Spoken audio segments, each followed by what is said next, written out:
So, hi mga mari ko, ngayon ay magsasaing ako. Tuturuan ko kayo kung paano magsaing. Una, hugasan ang kaldero. Ito na, hugasan. Yan yung first step. Pangalawa, hanapin yung takip. Siyempre, huhugasan mo din yung takip. Ayan. Pangatlo, anlawan. So, ayan.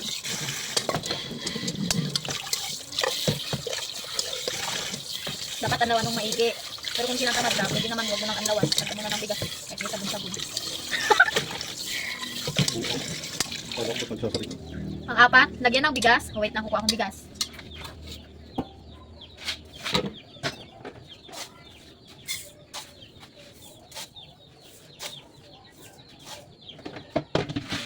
So, ito na. Nilagyan ko na ng bigas. Pang-lima, hugasan ang bigas. So, ito nakikita nyo ba? So, ayan, taas ko na. So, ayan. Wait lang. Huhugasan muna natin. Dapat ganto-gantuhin nyo. Yan, para maano yung kuwan. Mahalo-halo, mabasa lahat. Huwag nyo nang pansinin yung buhok ko kasi galing ako sa biyahe. So, ayan, para na akong bruha. So, ito, pang-lima na, diba? O, pang-anim, itapon, yung tubig. Siyempre, huwag nyo isama yung bigas. Wala na kayong sasaingin pag tinapon nyo yung bigas. So, pang-pito, lagyan ulit ng tubig. Ayan, o. Patayin. Hugasan ulit.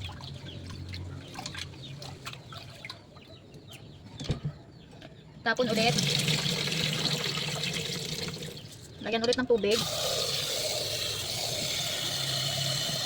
Patayin ang gripo. Hugasan ulit. Nang paulit-ulit.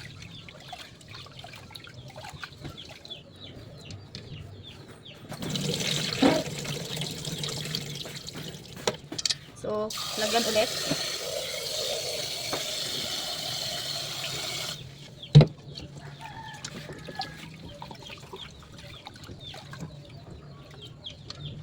Last hugas.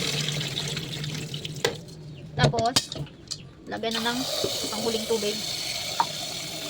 Sukatin ang bigas. Gamitin nyo ang daliri. Yan o. So, hanggang dyan ang bigas. Dapat hanggang dito ang tubig.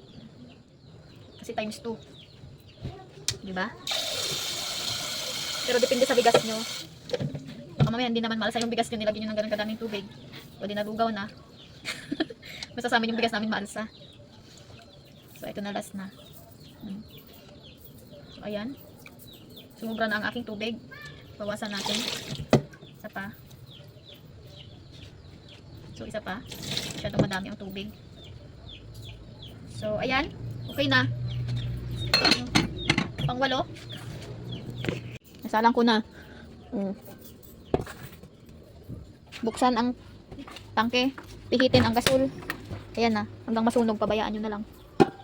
Yun lang. Antayin nyo na lang na masunog. Tapos patayin nyo yung apoy.